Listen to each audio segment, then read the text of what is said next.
안녕하세요. 이번 강의는 대한민국의 의약품 안전 관리에 대해서 말씀드리겠습니다. 먼저 제 소개를 간단히 드리겠습니다. 본 강의를 맡게 된 아크로셀 바이오사이언스의 송지성입니다. 만나뵙게 돼서 반갑습니다.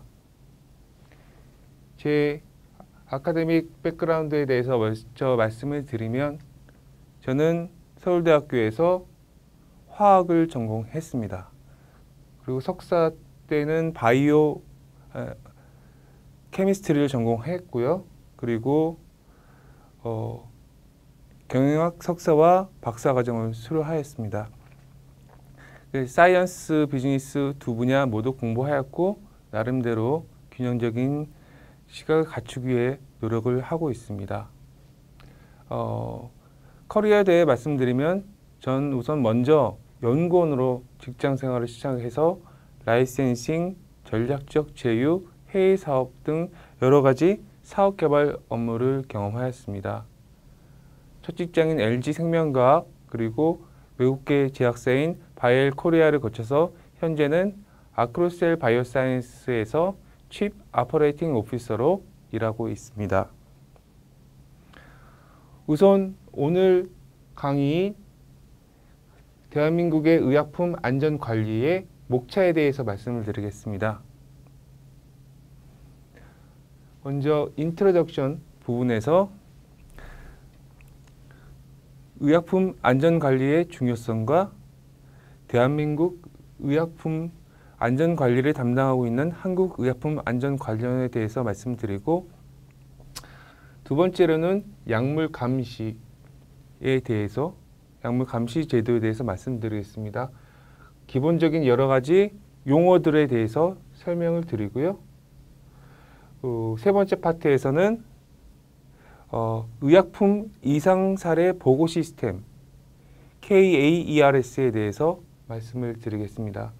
KAERS가 무엇인지, 그리고 어떻게 리포팅 시스템이 이루어지고 있는지, 어떠한 리포트를 제출하는지, 그리고 1년간 연간 리포트가 어느 정도 이루어지는지, 그리고 지역별 PB센터에 대해서 말씀을 드리고요. 네 번째 파트에서 약물 역학조사에 대해서 파마코 에피데미알러지에 대해서 말씀드리겠습니다. 그래서 약물 역학조사에 대한 기본적인 내용을 설명을 드리고 어떻게 스터디 디자인을 하는지에 대해서 말씀을 드리겠습니다. 마지막으로 의약품 적정 사용에 대한 DUR에 대해서 설명을 드리겠습니다. 이 DUR이란 의약품이 병용 시 또는 어린이, 노인, 인부에게 투여할 때 주의해야 하는 의약품 정보들을 알리고 정해진 기준에 따라서 약물이 적절하게 사용이 됐는지 점검하고 평가하는 제도입니다.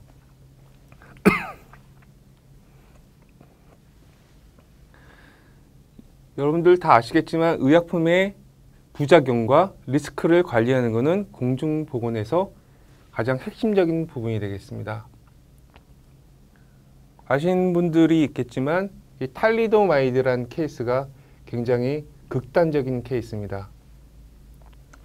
이 탈리도마이드란 그 약은 1950년대 후반부터 1960년대까지 임산부들이 입덧 방지용으로 판매된 약입니다.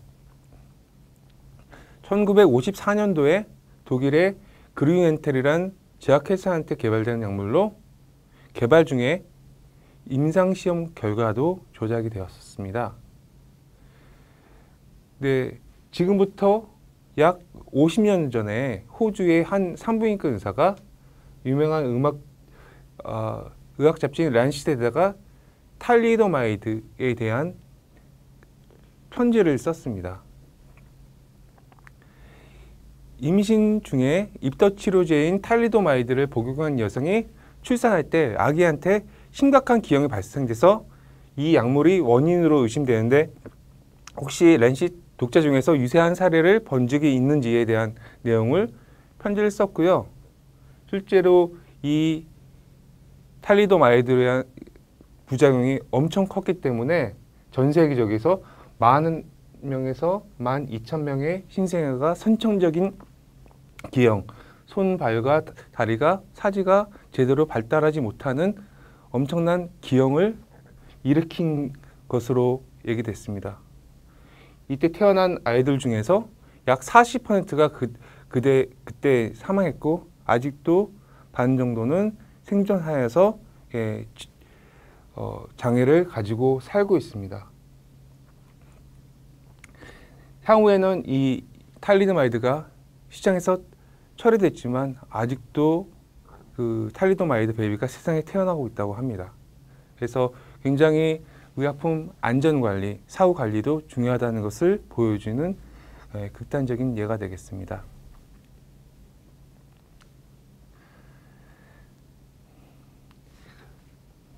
만성질환의 약물 치료가 굉장히 증가하고 있고 지금 인구의 노령화로 인해서 굉장히 의약품의 안전성 이슈가 매우 중요한 보건 이슈가 됐습니다. 의약품은 효용성과 베니핏과 리스크, 부작용 모두를 가지고 있기 때문에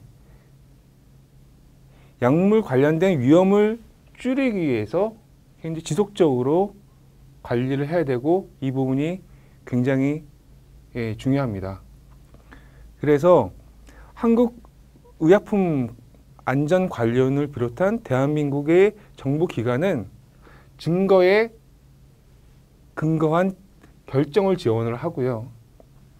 그리고 약물 부작용의 보고, 관리, 안전성 정보에 대한 공개, 인과관계를 평가를 해서 의약품 안전 서비스를 제공하는 이러한 의약품 리스크 매니지먼트 체계를 갖추고 있습니다. 먼저 기본적으로 의약품 감시 체계 파마코 비질런스가 무엇을 의미하는지 간단히 설명을 드리겠습니다. 이 파마코 비질런스란 약물 감시란 용어는 약이라는 그리스 파마콘이란 단어와 계속 깨어 있으면서 지켜보면서 경계하는 비질런스가 합친 약물 감시란 단어입니다. 이 약물 감시라는 것은 의약품의 안전성 정보 수집으로부터 위해 관리에 이르기까지 의약품의 전 주기를 거쳐서 이루어지는 활동입니다. 기본적인 용어에 대해서 설명을 드리면 사이드 이펙트, 부작용이란 의약품 등을 정상적인 용량에 따라 투여한 경우 발생하는 모든 의도되지 않은 효과를 말하면서 의도되지 않은 바람직한 효과, 우리가 예상보다 좋은 효과를 나왔다 하더라도 이게 사이드 이펙트에 포함이 되고요. 이상 사례라고 얘기하는 어드버스 이벤트라는 것은 의약품 등의 투여 사용 중에 바람직하지 않고 의도되지 않은 징후 또는 증상을 말하며 이 의약품과 반드시 인과관계를 가진 부분만 포함을 시키는 게 아니라 인과관계가 없더라도 포함을 시킵니다. ADR이란 Adverse Drug Reaction이라는 것은 의약품 등을 정상적으로 투여 사용해서 발생한 유해하고 의도하지 않은 반응으로서 해당 의약품과의 인과관계를 배제할 수 없는 경우를 말하면서 자발적으로 보고된 이상 사례 중에서 의약품 등과의 인과관계가 알려지지 않은 경우에는 약물 이상 반응으로 간주합니다. 다만 보고자와 제조자, 의뢰자 모두가 의약품과 관련이 없다고 판단한 경우에는 약물 이상 반응에서 제외하고 있습니다. 시그널이란 약물과 이상 사례 간의 새로운 잠재적 인과관계 또는 알려진 관계의 새로운 측면을 제시하는 정보로서 하나 또는 그 이상의 보건으로부터 얻어지는 정보 중에서 분석할 만한 가치가 있는 정보이며 그 관계가 유해한 것에 국한되지 않습니다.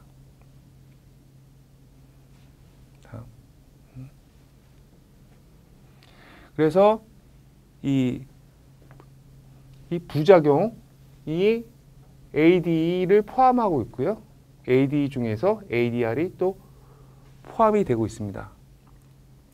다시 한번 간단히 설명드리면 이 부작용이란 의약품 등을 정상적인 용량에 따라 투여할 경우 발생하는 모든 의도되지 않은 효과를 의미하고요. 이상 사례란 의약품 등의 투여 사용 중 발생한 바람직하지 않고 의도되지 않은 징후, 증상 또는 질병을 의미하고요. 약물 이상 반응은 의약품 등을 정상적으로 투여 발생한 유해하고 의도하지 않은 반응으로서 해당 의약품 등과의 인과관계를 배제할 수 없는 경우를 의미합니다.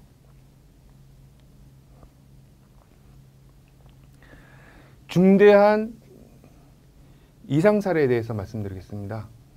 ICH 가이드라인에 의해서 정의가 됐습니다.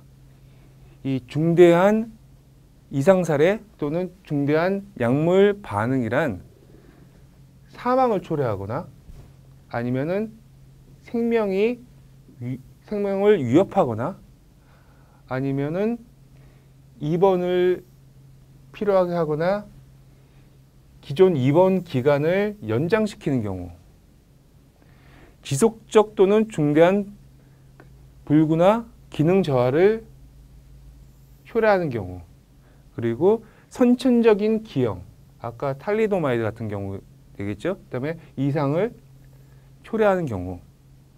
그렇기 때문에 이러한 아주 중대한 내용에 대해서는 따로 분류해서 별도로 집중적으로 관리를 하게 됩니다. 한국의 의약품의 어드밴스 리포트 시스템에 대해서 말씀드리겠습니다. 대한민국의 그 KAERS는 의약품에 발생했을 때 이에 대한 정보를 보고하고 관리하기 위해서 한국의약품 안전관련회에서 만든 시스템을 의미합니다. 그래서 2012년 모든 이상 사례 보고는 KAERS에 축적되어 있습니다. 그래서 소비자, 그 다음에 헬스케어 프로페셔널, 그 다음에 지역 파마코 비질런스 센터, 한국 식약처, 그리고 UMC, 업셀러 모니터링 센터라는 국제단체, 그리고 제약회사, 이 모든 연관 관련자들이 같이 모여서 이 시스템을 이루게 됩니다. 그래서 이 KAERS에 대해서 조금 더 설명을 드리면 2012년 이후 모든 리포트가 축적되게 되어 있고요. KAERS는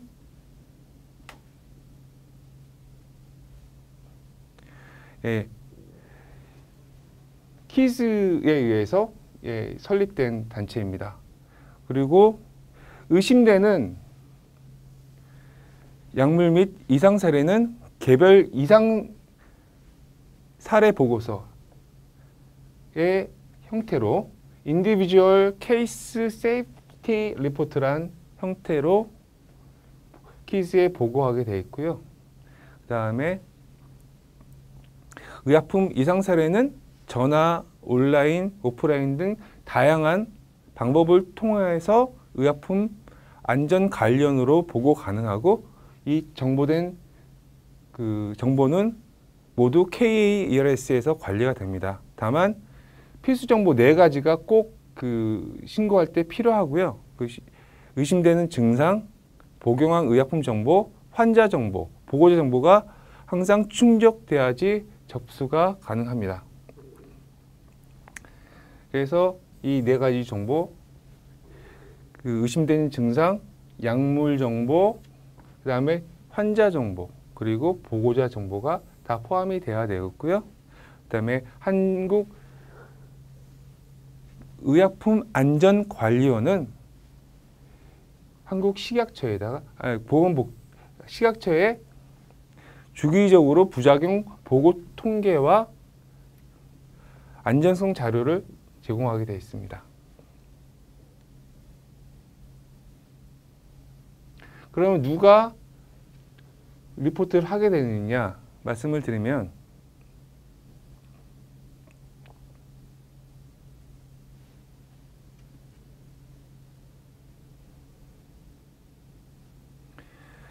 이상 사례를 경험한 모든 사람들이 의약품 이상 사례 보고 시스템을 이용해서 한국의약품안전관리원에 보고할 수 있습니다.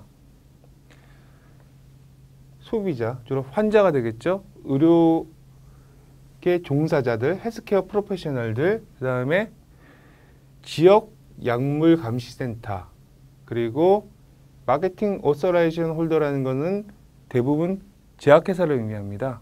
그래서 허가권자, 이 모든 사람들이 약물 보고에 대해서 의무와 권리를 가지고 있고요. 그리고 지역 약물 감시 센터가 이상 사례의 인과관계를 평가해서 의약품 이상 사례 보고 시스템을 통해서 한국의약품안전관리원에 보고를 합니다. 또한 제약회사는 의약품 이상 사례를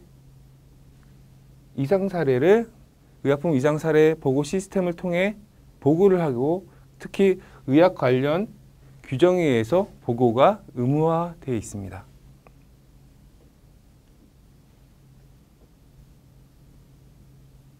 어떠한 리포트가 그 의약품 이상 사례 보고 시스템에 포함되는지 말씀드리겠습니다. 한국의약품관리원은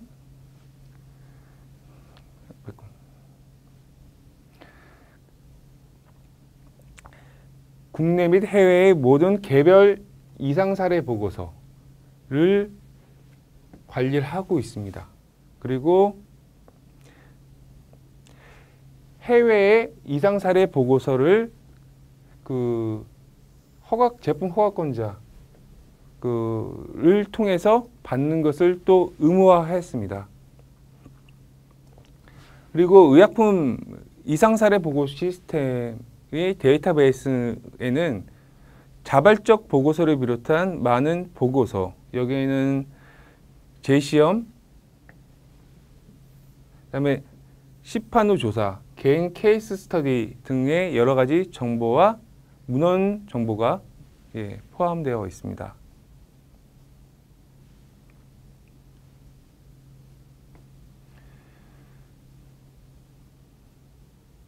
2016년부터 2020년도까지 수집된 개별 이상 사례 보고서를 숫자를 보면은 2016년도부터 20만 건 이상 됐고 연평균 약 한 3.14% 증가해서 2020년도에는 25만 9천 건이 넘는 개별 이상 사례 보고서가 보고됐습니다.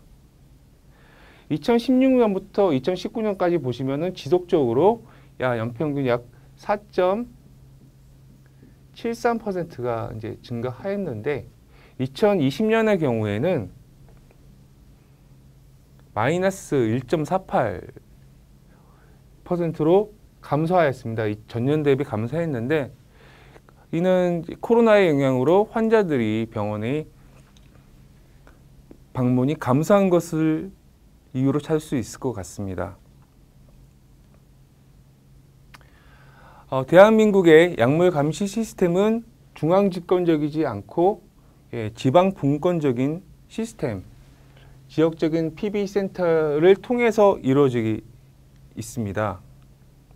이러한 시스템에서 이 지역별 중심센터는 지방센터의 초점 역할을 하게 되고요. 이런 지방센터를 지역 약물 감시센터라고 하고 있습니다.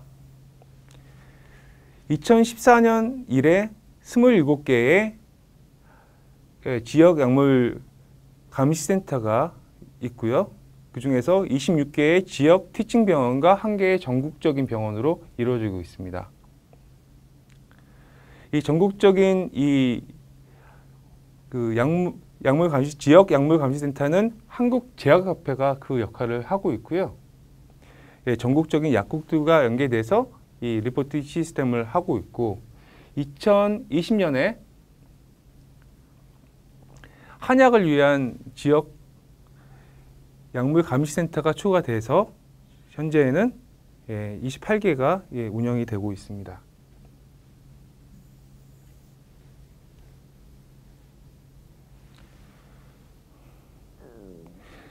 지역 PB센터의 역할에 대해서 말씀을 드리겠습니다. 각각의 RPBC는 센터 내 이상 사례를 모니터링해서 지역 병원과 약국의 보고서를 모아서 그 RB센터는 특히 소유아와 노인에 대해서는 집중적인 모니터링을 하게 있습니다. 그 상대적인 약자인 그 노인과 어린이들에게 약화 사고가 일어나지 않기 위해서 집중 감시를 하고 있고요. 그리고 식약처가 지정한 특별 약물에 대해서도 집중적인 감시를 하고 있습니다. 또한 그 지역 PB센터는 보고자와 소비자들에게 적절한 상담을 또 제공하고 있습니다. 그리고 이 교육과 홍보 활동을 통해서 약물 감시 보고 제도를 발전시키고 있습니다.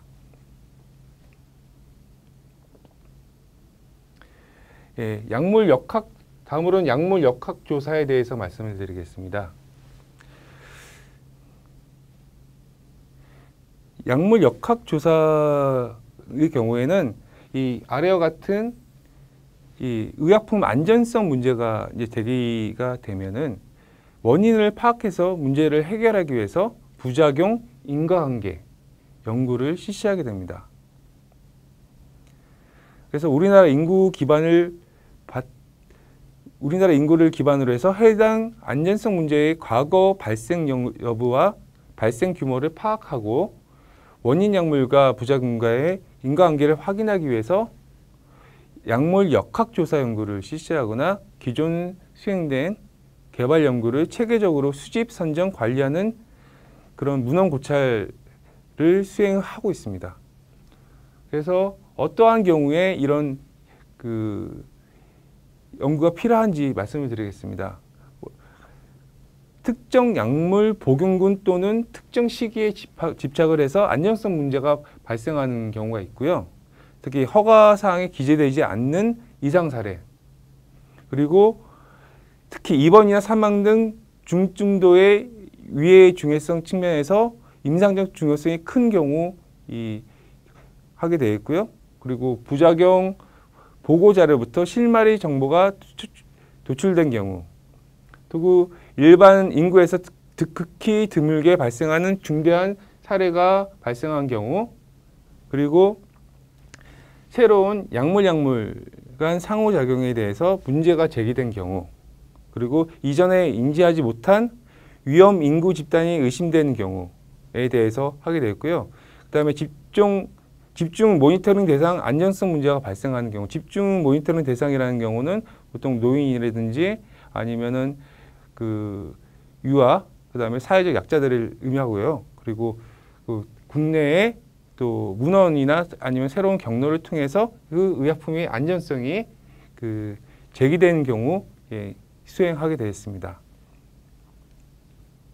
그래서 어떻게 그 스터디 디자인이 이루어지는지 말씀을 드리겠습니다. 첫 번째로는 이제 스터디 디자인 단계가 있습니다. 그러니까 약물의 이상 사례의 인과성을 과학적으로 평가하기 위해서는 약물이 노출된 환자, 비노출 연구 대상자를 추적, 관찰해서 결과 변수 발생을 비교하는 연구, 코호트 연구 설계, 그리고 부작용 발생, 미발생 환자에서 약물 노출을 비교하는 환자 대조군 연구 설계 등을 할 수 있습니다. 이 부분은 되게 전문적이기 때문에 그렇게 뭐 자세히 알 필요는 없겠지만 이러한 그 연구 설계 방법이 있다는 걸 말씀을 드리고요. 이 연구 설계 디자인을 하고 나서는 다음 단계는 자료를 수집해야 됩니다. 그래서 자료를 수집하고 그리고 아니면 직접적으로 자료를 수집하거나 1차적으로 자료를 수집하거나 아니면은 2차적으로 다른 데이터베이스를 통해서 이 비교할 수 있는 자료를 수집하여 분석을 합니다. 그래서 기존에 저희가 그 구축된 자료원으로서는 뭐 보험 청구 자료가 있을 수 있고요. 그다음에 의무 기록 자료가 있을 수 있고 그다음에 사망 원인 통계 같은 그런 이미 구축된 데이터베이스를 2차적으로 활용하고 됩니다. 그다음에 세 번째 단계는 이밸루에이션 앤 그리고 결론 단계입니다.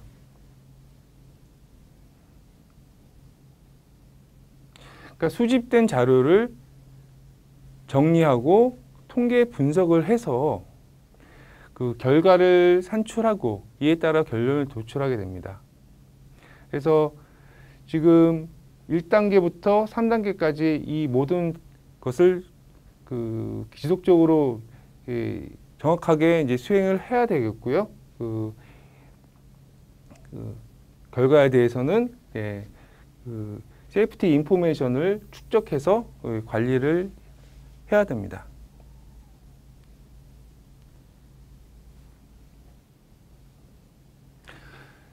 다음 주제는 의약품의 적정 사용에 대해서 말씀드리겠습니다.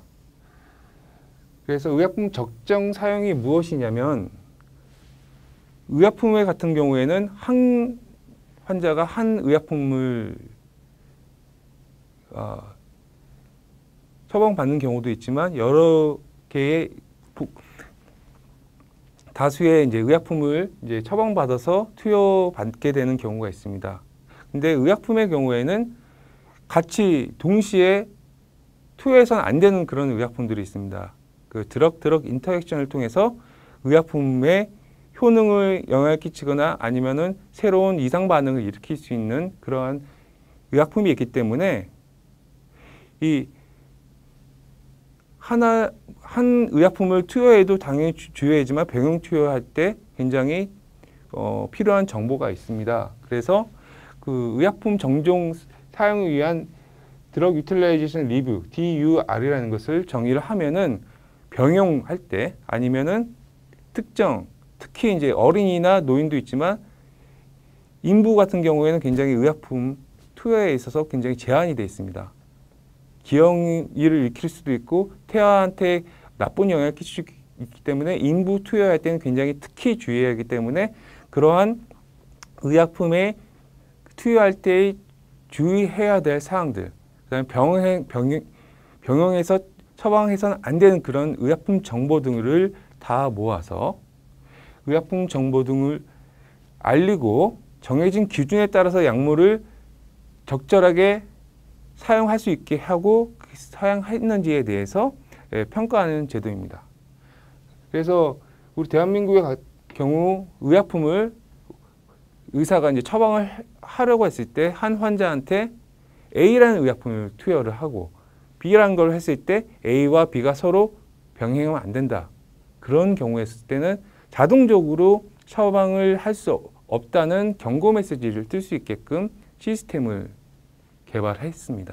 개발했고 지속적으로 개발을 하고 있고 인부의 경우에 있어서는 그 의약품이 등급별로 모든 사람들한테 안전한지 인부한테는 확실히 안전한지 아니면은 그 시험은 안 돼 있지만 리스크가 베네핏이 리스크보다 클 경우만 할 수 있는지 그렇게 등급별로 다 돼 있기 때문에 이 DU라는 제도가 굉장히 중요하고 아주 의약품의 안전 관리를 해서 굉장히 필요한 그런 시스템입니다. 그래서 DUR의 그러니까 주요 목적은 어떻게 보면은 예방할 수 있는 부적절한 약물 사용을 미연에 방지해서 부작용을 예방을 하고 환자한테 제공하는 의료 서비스 질을 향상시키고 그래서 의약품을 안전하게 사용할 수 있는 환경을 조성한 게 있습니다. 이미 의약품을 잘못 사용해서 사이드 이펙트가 일어났을 때 수습하는 것보다는 미리 의약품 사용을 안전하게 할 수 있도록 부적절한 약물 사용을 미연에 방지하는 거고요. 그래서 이 DUR 프로그램은 처방자인 의사와 약사한테 이 처방에 대한 그런 피드백을 제공합니다. 그래서 DUR 정보는 의료 종사자들한테 환자들을 안전하고 효과적으로 돌볼 수 있도록 정보를 제공할 수 있고요. 그래서 의사가 처방을 할 때, 그다음에 약사들이 이 처방에 의해서 이 약물을 환자한테 처방전을 받아서 약물을 줄 때 다 이 시스템을 보고 체크를 해서 병용 투여가 안 되는 약물들을 동시 투여할 수 없게끔, 그리고 이 환자의 상태에 따라서 적절한 의약품을 투여할 수 있게끔 하는 제도입니다. 그래서 대한민국의 DUR에 대한 주요 연역에 대해서 말씀을 드리겠습니다. DUR의 컨셉은 1980년대 후반에 대한민국에 도입은 됐습니다. 근데 실질적으로 2004년도에 병용 및 특정 연령대 금지 의약품에 대해서 보건복지부가 고시를 통해서 해당 정보를 제공한 것이 DUR의 시발점입니다. 그리고 2005년 9월부터는 의약품의 안정성, 유효성을 평가하는 식품의약품안전처에서 적정 사용 정보 개발 관련된 업무를 맡게 됐습니다. 보건복지부에서 식약처로 주관 기관이 바뀌게 된 거고요. 그래서 식약처는 특히 임신 관련된, 그다음에 드럭 인터액션, 약물 상호작용에 대한 부분, 그리고 의약품 사용 연령에 대한 그런 것을 지속적으로 2006년부터 본격적으로 개발하게 됐습니다. 그리고 2012년 들어서 한국의약품안전관리원이 DUR 정보를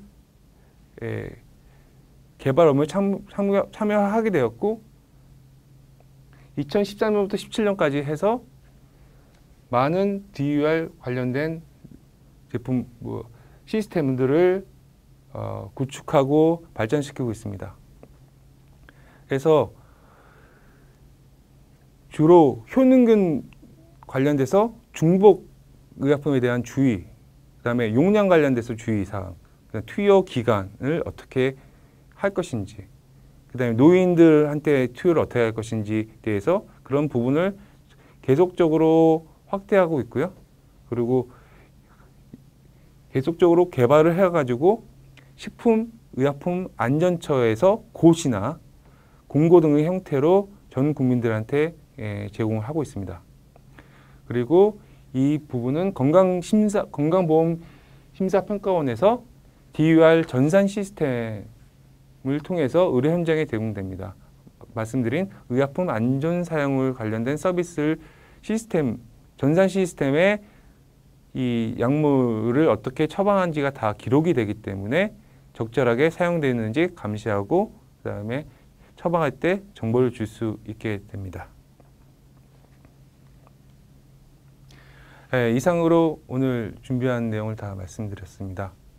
지난번 강의에도 말씀드렸듯이 존 레논의 유명한 얘기로 끝을 내고자 합니다. 혼자 꿈을 꾸면 꿈이지만 함께 꿈을 꾸면 현실이 된다. 여러분들이 꾸는 꿈들을 주위 사람들 같이 꿔서 현실이 될 수 있도록 했으면 좋겠습니다. 고맙습니다.